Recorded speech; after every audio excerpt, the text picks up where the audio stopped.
시간 함께 보실 하나님의 말씀 마태복음 3장 1절로 3절 말씀까지입니다.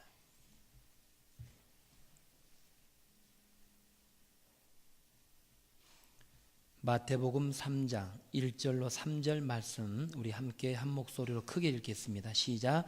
그때에 세례 요한이 이르러 유대 광야에서 전파하여 말하되 회개하라 천국이 가까이 왔느니라 하였으니 그는 선지자 이사야를 통하여 말씀하신 자라 일렀으되 광야에 외치는 자의 소리가 있어 이르되 너희는 주의 길을 준비하라 그가 오실 길을 곧게 하라 하였느니라. 아멘.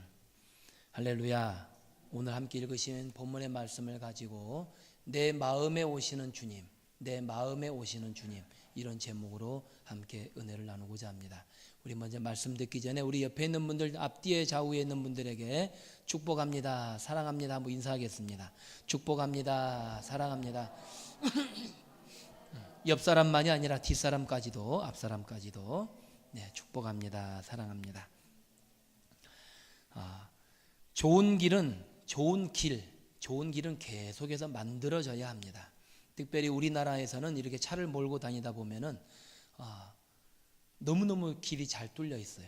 길이 너무너무 좋고 또 그래서 또 과속을 하게 되는데 과속은 금물입니다. 과속은 금물이고 또 사람들이 만드는 걷는 길까지도 너무너무 잘 만들어 놨습니다. 그래서 뭐 여러 가지 북한산 둘레길, 제주도 한라산 올레길, 여러 가지 둘레길, 지리산 둘레길, 여러 가지 길들이 많이 놓여 있습니다.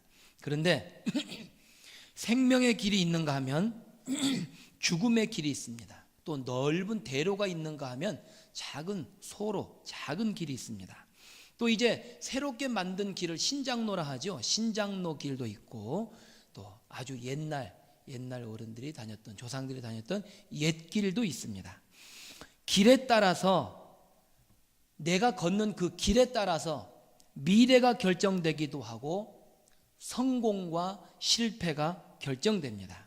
그렇다면 어떤 길이 좋은 길입니까? 어떤 길이 좋은 길일까요? 예수님 당시에 광야에서 외치는 소리가 있었습니다. 세례 요한이 이렇게 힘차게 외칩니다. 회개하라 천국이 가까이 왔느니라.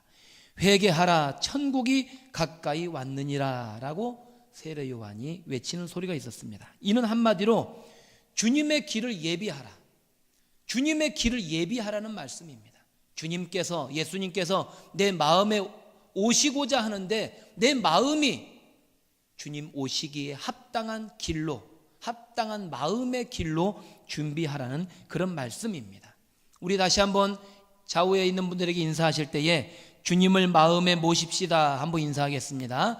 주님을 마음에 모십시다. 또 한번 인사하겠습니다. 예수님께서 당신의 마음에 계십니다. 예수님께서 계시기 때문에 이제 막 졸리려고 하시는 분도 안 졸리실 거예요.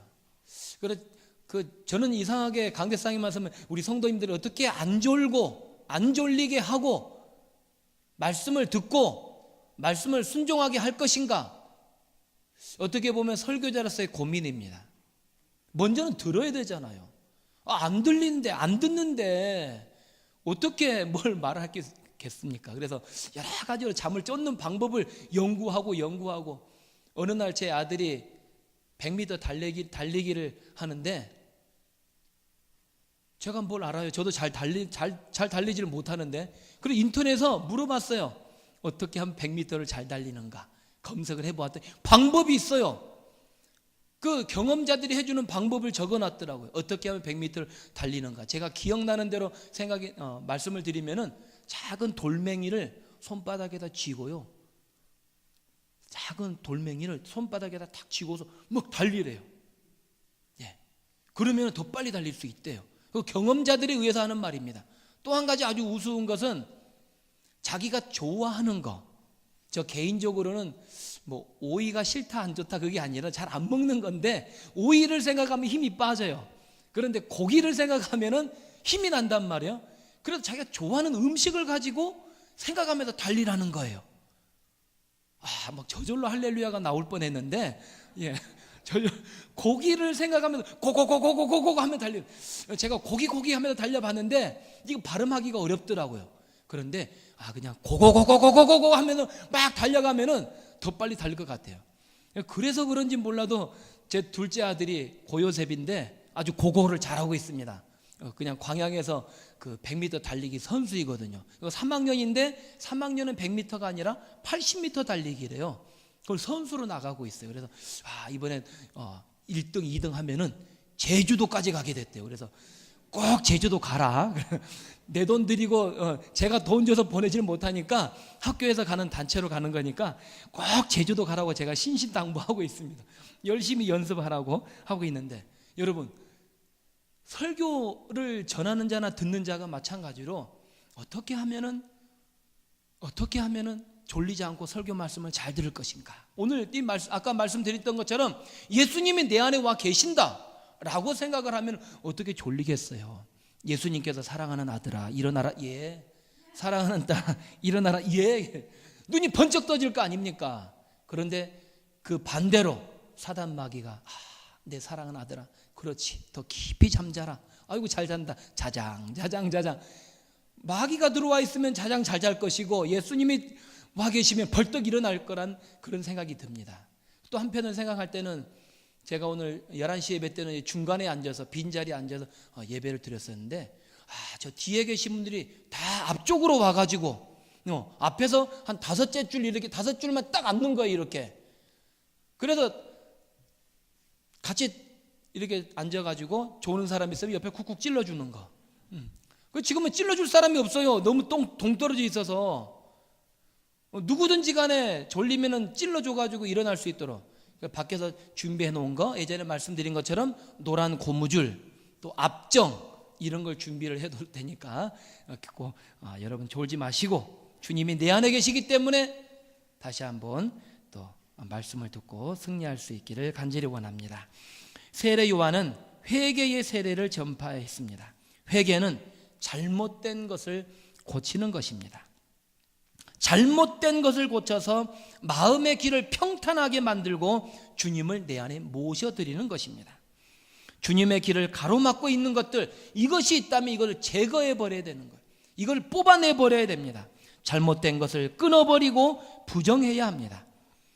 무엇을 얻을 것인가, 내가 무엇을 얻을 것인가를 생각하기 이전에 먼저 내 안에 어떤 것을 버릴 것인가, 내 안을 어떻게 정결케 할 것인가를 먼저 생각해야 됩니다.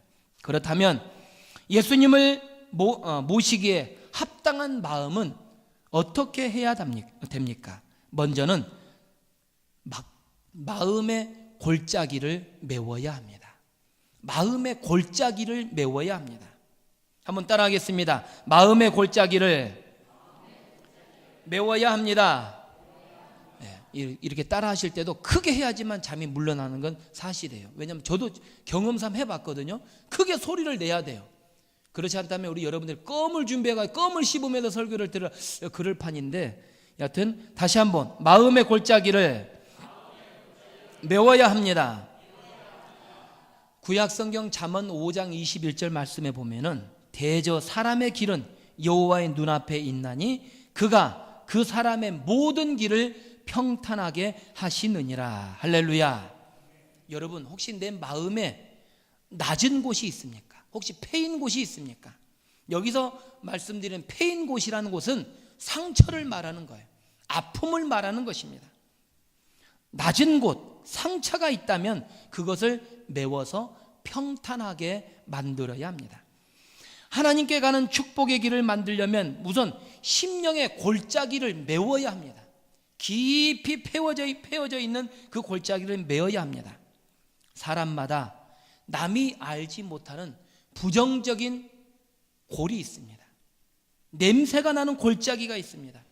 부정부패의 골짜기, 죄악의 골짜기, 상처 입은 것이 제대로 치유받지 못해서 썩어서 지독한 냄새가 나는 부정적인 골짜기가 있단 말입니다.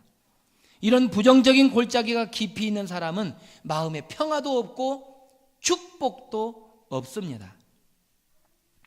독일 태생의 유명한 작가인 댄 네이커라는 사람이 있는데 조각가예요. 이 사람이 2년 동안에 걸쳐서 한 모형을 조각을 했습니다. 그 나름대로는 예수님의 모습을 조각한다고 2년 동안 장장 그 긴 시간 동안 심혈을 기울여서 조각을 했습니다. 그리고서 자기 작업실에서 일하는 소녀에게 그 조각품을 보여주면서 물었습니다. 너는 이 조각이 누구의 상인지 알겠니? 라고 물었습니다. 누구의 모습처럼 보이니? 라고 물었어요. 그랬더니 그 소녀가 말하기를 어느 유명한 사람 같아요 라고 대답합니다. 그 소녀가 예수님의 상을 알아보지 못하자 댄 네이커 조각가는 자기 작품을 실패작이라 여기고 그 조각을 2년 동안 만들었던 조각을 깨트려 버렸습니다.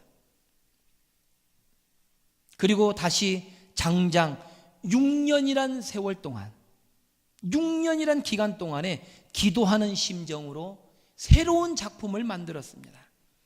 그는 새롭게 들어온 작업실에 새롭게 들어온 한 소녀에게 이 조각품이 누구의 모습이냐, 누구의 상이냐라고 물었습니다.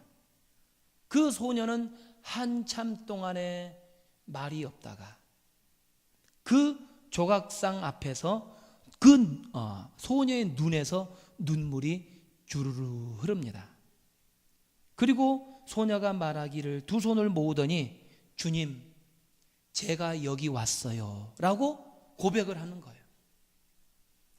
그 조각품은 어린아이들이 내게 오는 것을 용납하고 금하지 말라 라고 하시면서 어린아이들을 맞이하는 예수님의 형상을 가진 그런 조각품이었어요.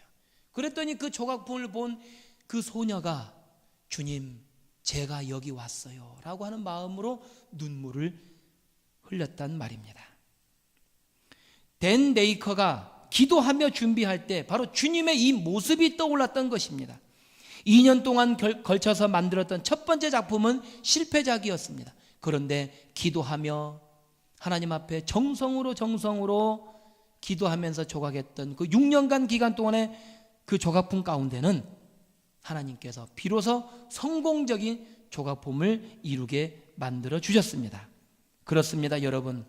먼저 내 마음에 부족한 골짜기를 메워야 합니다.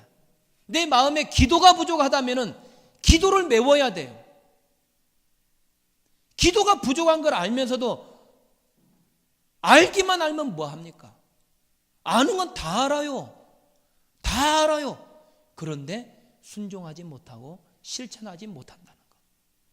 내가 기도 시간이 없다는 걸 알면서도 기도하지 않는 거, 그것은 큰 문제예요. 그건 병입니다. 혹시 내 마음에 열심이 부족하다면 더욱 열심을 내야 됩니다. 열심을 하려고 노력을 해야 돼요. 헌신이 부족하면 시간과 정성과 노력을 더욱더 기울여서 하나님 앞에 어떻게 하면 정성을 드릴 수 있습니까? 교회 와서 기도하시고, 교회 와서 둘러보시고, 또 성도들 간에 같이 또 물어보시고, 기도 함께 합심하여 기도하는 것. 사랑하는 성도 여러분, 저와 여러분들이 다시 한번 부족한 골짜기가 있다면 그걸 메울 수 있기를 주님의 이름으로 부탁을 드립니다. 내 마음에 믿음이 부족하다면 하나님, 나의 믿음 없는 걸 용서하옵소서라고 하면서 기도해야 됩니다. 그리할 때 주님의 길, 은혜의 길, 축복의 길이 열릴 줄로 믿습니다. 할렐루야, 할렐루야. 더 크게 아멘. 네. 여러분, 모든 사람마다 주님이 아니면, 예수님이 아니면 메꿀 수 없는 골짜기가 있습니다. 내 힘으로도 할 수 없는 게 있어요. 아까 말씀드린 것처럼 기도할래도 왜 이렇게 육신이 피곤한지, 왜 그래 바쁜지 모르겠습니다. 내 힘으로는 할 수 없지만 예수님이 내 안에 계시기 때문에 그 골짜기를 메울 수가 있는 것입니다. 절망의 골짜기를 소망으로 메우고 불신의 골짜기를 믿음으로 채울 때 비로소 주님을 맞이할 수가 있는 것입니다. 주님께서 내 마음에, 예수님께서 내 마음에 들어오시고자 하는데 내 안에서 냄새나는 골짜기가 있다고 한다면 예수님께서 얼마나 그 마음이 아프시겠습니까? 그렇기 때문에 아무리 사람들로부터 많은 배신을 당했더라도 예수님만은 믿어야 합니다. 실패에 실패를 거듭했어도 예수님께 대한 소망과 믿음은 저버리지 말아야 합니다. 교회 안에는 공동체이기 때문에 많은 사람들이 있어요. 이런 사람 저런 사람, 한마디로 5만 가지의 사람들이 다 모여 있습니다. 내 마음에 맞는 사람이 없어요. 저 사람하고 마음이 맞을 수, 이 사람 저 사람, 마음이 맞는 사람 한 사람도 없는 거예요. 그렇지만은 오직 예수님을 바라보며 주님의 핏값으로 세우신 교회를 바라보면서 그러한 모든 골짜기를 메울 수 있기를 주님의 이름으로 부탁을 드립니다. 예수님을 마음에 모시기에 합당한 마음이 되기 위해서는 어떻게 해야 하는가? 두 번째로는 마음의 높은 산들을 낮추어야 합니다. 어떻게 해야 된다고요? 높은 산들을 낮추어야 된다고요. 한번 따라하겠습니다. 마음의 높은 산을 낮추어야 합니다. 어제는 우리 꿈사랑의 교회 전교인 야유회를 다녀왔습니다. 저는 개인적으로 그때 말씀드린 것처럼 산을 좋아해요. 산을 좋아해요. 그래서 혹시 여러분들께 죄송하지만 금강산 다녀오신 적 있으세요? 금강산. 저 개인적으로는 2007년에 그 돌아가신 분이 누구시죠? 김왕자입니까? 박왕자입니까? 이름이 왕자이잖아요. 근데 그분이 권사님으로 알고 있는데 그분이 총격당하기 그 전전주에 금강산을 2번이나 다녀왔어요. 그 전에 간 건 3월 달에 가고 또 그 다음에 7월 달에 갈 기회가 있었는데 개인적으로 산을 너무너무 좋아해서 산을 올라갔거든요. 깊은 산 속에서 배어나오는 피톤치드 또 음이온, 이 좋은 공기들을 마시기를 너무너무 좋아해요. 그래서 어제는 문경세제 또 우리나라 한반도의 가장 중심이 되는 중앙탑, 제가 처음에는 중앙으로 가야 되는데 옆길로 가가지고 중앙탑 공원 옆에 있는 옆에 탑으로 갔거든요. 가만 생각해 보니까 중앙탑으로 가야 되는데 다른 탑으로 갔었다 생각했었는데 저는 개인적으로 문경세제를 거닐면서 이런 생각을 해보았습니다. 아주 오래전에는 과거 시험을 보러 가기 위해서 선비들이 이곳을 지나서 한양으로 가지 않았겠나. 그때는 아마 분명히 산적들이 있었을 거예요. 저같이 잘생긴 산적도 있었을 거예요. 홍길동같이 잘생긴 산적이 있잖아요. 그리고 또 호랑이도 있지 않았을까. 그곳에 호랑이가 막 보이는 것 같더라고. 저쪽쯤에 호랑이가 그러면 선비들이 막 뭉쳐야지 산다고. 뭉치면은 살고 흩어지면 죽음이라 그러는데 요즘은 바뀌었어요. 흩어지면은 개죽음이고 뭉치면 떼죽음이라 해요. 뭉치면 떼 죽는데 때로 한꺼번에 죽는데 재밌어요? 웃을 때는 크게 웃어야 돼요. 그래 잠이 도망가거든요. 그래서 여하튼 그래도 뭉쳐야 된다고. 제 마음의 한편으로는 무척이나 아쉬움이 남았습니다. 산은 산으로 남아야 하는데 그 높은 산들을 다 깎아버렸어요. 그리고 관광지를 만들고 수많은 사람들, 수많은 관광버스들, 막 식당들이 즐비하게 많이 있어요. 문경세제에 좋은 공기를 마시러 왔다가 오히려 버스에 이렇게 시동을 계속 켜놓는지 제가 지나가면서 한 소리 했거든요. 그랬더니 어느 분이 그러시더라고요. 기름이 달아 먹어야지, 기름이 없어져야지 돈을 준다는 거예요. 버스에 기름이 있는 그대로, 눈금이 그대로 있으면요 돈을 못 받는데요. 그리고 시동을 켜놓는데요. 물론 또 이제 그 공회전을 시켜야지만 버스에 무리가 없다는 그런 이론도 있지만은 그 눈금의 게이지가 내려가야지만 팁도 받고 또 기름값도 받고 그러기도 시동을 켜놓는다고 하더라고요. 여하튼 좋은 공기를 많이 마시러 갔는데 글쎄 버스에서 나오는 거 제가 가서 시동을 꺼주고 싶더라고요. 그래도 우리 오래간만에 우리 사랑하는 우리 꿈사랑의 교회 우리 성도님들과 더불어서 야외에서 함께 걷고 또 이야기하고 맛있는 또 음식을 먹어서 너무나 정말 좋았습니다. 이렇게 우리의 육신의 눈에 보이는 문경세제, 또 그 옆에 보면 주훌산이 있거든. 주훌산. 제가 2003년에 처음으로 산을 배울 때 주훌산을 배웠어요. 주훌산을 배웠었는데 그 산은 높으면 높을수록 더 아름답고 더 좋은 산입니다. 그러나 제가 이 시간에 말씀드리는 산은 영적인 의미에서는 자꾸 높아져만 가는 우리 마음의 교만의 산은 낮아져야 한다는 것입니다. 여러분, 산은 높은 곳입니다. 산이 있어서는 길이 될 수가 없습니다. 그래서 내 마음의 교만을 낮추어야 됩니다. 그래야지만 축복의 길을 하나님께서 열어주실 줄로 믿습니다.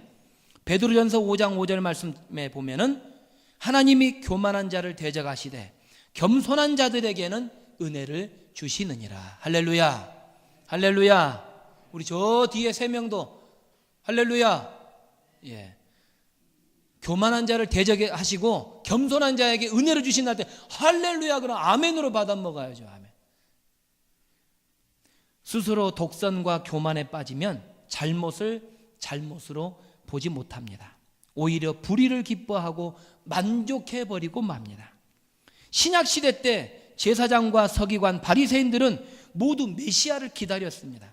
그러나 정작 예수 그리스도 메시아가 오셨을 때 예수님을 알아보지 못했습니다. 아니 오히려 그리스도를 배척하고 멸시하고 십자가에 못 박아 죽였습니다. 왜 그들은 메시아를 알아보지 못했을까요? 마음속에 있는 교만의 높은 산 때문에 그렇습니다. 오늘도 마찬가지입니다. 내 명예, 내 자기 존중, 자기의 우월감에 빠지게 되면 주님이 보이지 않아요. 결코 주님이 보일 수가 없습니다. 결코 주님이 보이지 않습니다. 그렇기 때문에 교만의 높은 산을 깎아서 낮은 겸손의 평지를 만들 수 있는 저와 여러분 되시기를 주님의 이름으로 부탁을 드립니다. 저는 아직 성지순례를 가지를 못했습니다. 혹시 여러분 우리 꿈사랑의 교회 성도님들께서는 가능하시다면 이 땅에 태어나서 예수님 믿는 자로서 예수님께서 거니셨던 성지에 꼭 가볼 수 있는 기회를 잡으셔야 돼요. 건강관리도 하셔야 돼요. 마음의 준비도 하시고 돈도 준비하셔야 돼요. 예. 저 개인적으로는 2002년에 글쎄 총신대학교 신학대학원 2학년 재학 중에 그 이제 졸업여행으로 이제 가게 되는데 2002년 11월 달에 제가 결혼을 했잖아요. 어제는 제 생일이었고 11월 9일에는 제가 결혼을 했잖아요. 그래서 제 집사람을 꼬셨죠. 제가 다음에 성지순례 자주 가게 해줄 테니까 이번은 돈이 없으니까 가지 말자. 그런데 아직까지 12년이 지나도록 못 가봤어요. 아직도. 다음에 또 가게 되겠죠. 여러분 성지순례 가실 수 있도록 노력하셔야 돼요. 마음의 준비도 하시고 예수님께서 거니셨던 그런 길을 준비하셔야 된다는 말입니다. 성지순례를 하시는 여행객들이 베들레헴에 가게 되면은 예수님이 나신 곳을 기념해서 교회를 하나 지었습니다. 그 교회 이름이 예수 탄생 교회입니다. 돌로 튼튼하게 지었어요. 그리고 그 안에 딱 들어가면은 신비하게 모자이크로 성화를 그려 놓았다고 합니다. 그리고 강당 밑에는 예수님이 나신 곳이라고 해서 대리석으로 별표를 만들어 놓았대요. 별표를 만들어 놓았습니다. 그런데 그 예배당에 예수 탄생교회에 들어가는데 아주 특별한 특징이 하나 있습니다. 그것은 들어가는 문이 하나밖에 없어요. 여러분 우리 꿈사랑의 교회 문이 몇 개입니까? 문 많아요. 엄청나게 많아요. 할렐루야. 예수 탄생교회보다 더 좋은지도 몰라요. 물론 그곳이 더 좋은지 여기가 좋은지 다 좋지요. 물론. 그런데 우리 꿈사랑의 교회는 이쪽으로 나가도 길이 있고 이쪽 비상구니까 잘 기억하셔야 돼요. 혹시 밖에서 따르릉 그러면 이쪽으로 나가셔야 돼요. 저쪽으로 나가지 마시고. 여하튼 문이 많이 있습니다. 그런데 예수 탄생교회는 문이 하나밖에 없다는 거예요. 저 뒤에 3명 문이 몇 개 있어요? 몇 개 있다고? 1개. 역시 이렇게 했는데도 1개래요. 1개가 맞습니다. 그런데 그 문이 대단히 작고 낮아서 엎드려 들어가야 된대요. 여러분, 우리 꿈사랑교회 들어오면서 엎드려 들어오라 하면은 이거 허리도 아픈데 말이야, 허리도 아픈데 엎드려서 들어오라고. 조금만 덜 엎드리면 이마에 부딪히고 막 피가 줄줄 흐르고 가서 꿰매야 되고, 그런 누가 들어오려고 하겠습니까? 그런데 예수 탄생교회는 문이 하나밖에 없는데 아주 엎드려, 납작하게 엎드려 들어가야 된대요. 많은 사람들이 그 이유가 궁금했습니다. 그 이유는 그렇습니다. 예수님께 나아가는 자, 예수님께 나아가는 자는 항상 겸손해야 되기 때문에 그렇게 만들어 놓았다고 합니다. 그렇습니다. 예수님께 나아가는 자는 절대 교만해서는 안 됩니다. 예수님께 나아가는 자는 겸손해야 합니다. 교만. 제발 이름 가운데는 교만이라고 짓지 마세요. 글쎄, 어떤 사람은 또, 제가 가진 신학생인데 그 사람은, 그분은 교만이 아니라 기만이었어요. 기만이. 기만해요. 너무 기고만장한다는 기만이. 이름을 좀 바꾸실 분은 이름을 좀 바꿔야 돼요. 그런데 하여튼 교만이라 이름 절대 짓지 마시고, 기만이라 이름도 별로 안 좋아요. 기만하지 마시고. 교만의 사전적인 의미를 찾아보니까 잘난 척한대요, 뽐낸대요, 그리고 건방지다라는 이 세 가지를 가지고 있어요. 잘난 척하며 뽐내고 건방짐, 이것이 교만의 사전적인 의미입니다. 설교를 준비하면서 또 귀한 글 구절을 하나 읽게 되었는데, 교만과 겸손의 차이라는 글입니다. 제가 한번 읽어드리겠습니다. 남에게 배울 것이 없다고 생각하는 것이 교만입니다. 겸손은 남에게 배울 것이 더 있다고 생각하는 것입니다. 내가 어느 위치에 있는 것이 결코 중요한 것이 아닙니다. 지도자로서, 리더로서 남의 충고를 받고 조언을 얻는다는 것은 참 자존심 상하는 일이고 기분 상하는 일입니다. 하지만 겸손한 자는 기꺼이 충고를 받아들일 줄을 압니다. 자기 마음과 생각을 내려놓고 타인의 충고에 귀 기울일 줄 안다는 것입니다. 그래서 맞다 싶으면 그 자리에서 받아들이고 생각을 고치게 됩니다. 라는 글입니다. 교만과 겸손의 차이. 교만은 내가 더 배울 것이 없다는 거예요. 이 정도면 되었다. 그 어떤 사람도 가르침을 주려고 할 때 받으려고 하지 않는 것이 교만이라는 거예요. 겸손은 어린아이에게든지 어떤 자들에게든지 간에 내가 배우려는 자세를 취하는 자가 교만이라는 거예요. 우리의 영적인 마음의 눈이, 영적인 귀가 어린아이가 되었건 또 아주 불쌍한 사람이 되었건 간에 그들을 향해서도 마음의 문을 활짝 열고 있어야 되겠습니다. 사랑하는 꿈사랑의 성도 여러분, 나라고 하는 높은 교만의 산, 그 교만의 산을 낮추시기를 간절히 원합니다. 내 자신의 교만의 산을 깎아 내릴 수 있기를 간절히 원합니다. 독버섯과 같은 고집, 아집, 가시, 엉겅퀴 같은 편견의 마음을 다 버릴 수 있기를 간절히 원합니다. 그리할 때 예수님께서 내 마음에 임재하셔서 큰 영광으로 함께하여 주실 줄로 믿습니다. 할렐루야. 예수님을 모시기에 합당한 마음은 어떻게 해야 하는지, 마지막으로 마음에 굽은 것이 있다면 펴져야 합니다. 곧아져야 합니다. 우리 한번 따라하겠습니다. 내 마음을 펴자. 내 마음을 펴자.